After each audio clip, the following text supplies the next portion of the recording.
Well, let's start at the top. When you first read Zach's letter. Right. I remember the words threat and stole. Only I could have sworn it was in a scary context. There you are. I was a little concerned when your sitter said you'd gone back to the hospital. It's okay, just some tests. Okay, but are you okay?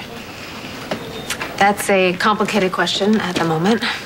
Ah, man, you know, I shouldn't have left you alone. You were clearly upset over that box of Zach's things. You were there? Yeah, Rickey took me home, remember? And I'm glad that I stuck around. It was obviously very emotional for her. You didn't get a good look at Zach's letter, did you? No, why? I could have sworn it read different the first time than when I read it again. I don't understand. Okay, I know this sounds weird, and I don't know how to explain it. It's just, I remember reading Zach's letter and feeling like he was trying to tell me something, like he was trying to warn me. And then when I read it again, I found the last page of it wasn't there. Sometimes grief manifests itself in ways that we can't comprehend. You felt that Zach was talking to you. I understand the desire to maintain that connection. I don't know. I mean, I'm not the expert here. I mean, what do you think's happening here, Doc? It's possible Kendall thought she saw something because of an imbalance in her medication. We're running tests right now to see if it may have affected her mental state. Of course, it's easier for us to see this because, hey, we're not in your shoes. I get what you're saying. I do, and you're probably right. It doesn't change this feeling that I have. There was something in that letter that made me believe that my husband was murdered. You know, maybe I'm the one to blame for this. Why is that? Because I was the one who encouraged Kendall to push past the grief and move on. It was obviously too soon. I'm sorry. Would you stop? No, I don't blame you for this. No, what you should have been doing was celebrating your life with Zach, focusing on those good memories and not how he died. It's okay, Doc. Don't let us keep you.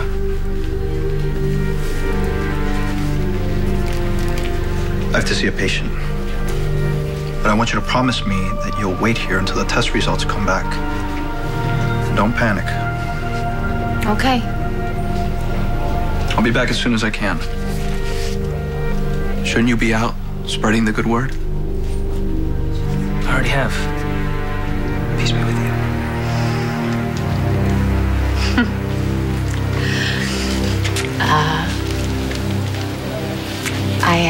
I appreciate you checking in on me.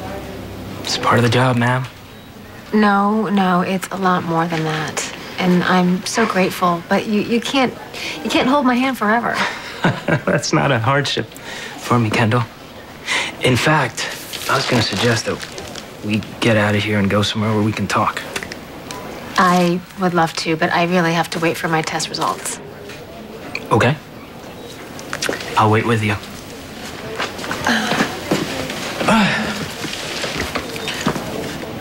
Let's talk about Zach.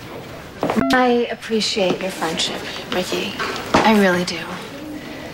But I am all talked out about Zach. It just confuses me more. You thought you read something in Zach's letter that wasn't really there. That wouldn't disturb you? It would, if there weren't other explanations for it. I know. The medication, my grief, I know. You know, maybe you should focus on things that are more positive. Like, for example, what did Zach like to do when he wasn't working? What made him laugh? Did you guys have a place where you like to go to be alone? These questions. I'm just trying to get things started. Why? Excuse me? Well, you made it pretty clear that you wanted me to move on. Yeah, and I admitted that I was wrong about that. Yes. So now you're asking me to tell you all of the intimate details about my life with Zach. Why? Are we okay here? Yeah, of course we are. Well, that's good, because for a second there, it sounded like you didn't trust me. Of course I trust you. You have been such a good friend to me since Zach died.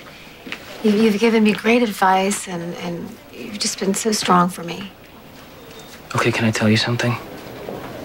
Yeah, of course.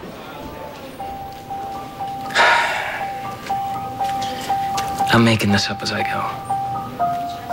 You know, people think that everybody that does my job has the answer to everything. Well, I hate to break it to you, Kendall. I don't have the answers to the universe. I just want to talk to you. And I want to do everything that I can to make this okay. Well, maybe you're right. Maybe this will help me figure things out. Hey, it's worth a shot, right? What do you say? We get out of this place and go somewhere we can really talk. I don't think so.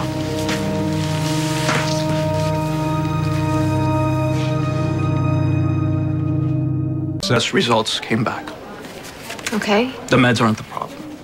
We checked all the levels, the blood work, and physically they're doing everything they're supposed to be doing. Great. Okay, so I really am going crazy. The power of grief. Is making me see things that aren't there? Why not? No. There's not one simple answer here. Maybe you should see a therapist, someone who could provide better insight into this than either of us could. No offense. None taken, Doc. I could give you a list of references. Okay. All right, I'll think about it. Great, perfect. Let's get out of here. I think what you're about to do is a big mistake. Come on, Doc. Why are you being so dramatic? We're just talking about going out and getting a sandwich. No, and I'm talking about a patient who's had a very stressful afternoon. Even though the meds are working, your blood pressure is still high. You don't need to go out. You need rest. Well, I am actually a little tired. Maybe we can talk tomorrow? My car's outside. I'll take you home. I'm off and it's on my way. You ready? You're the doctor. Mm-hmm. Okay. Thank you. Talk to you soon. Okay, bye. Peace, Padre. Doc.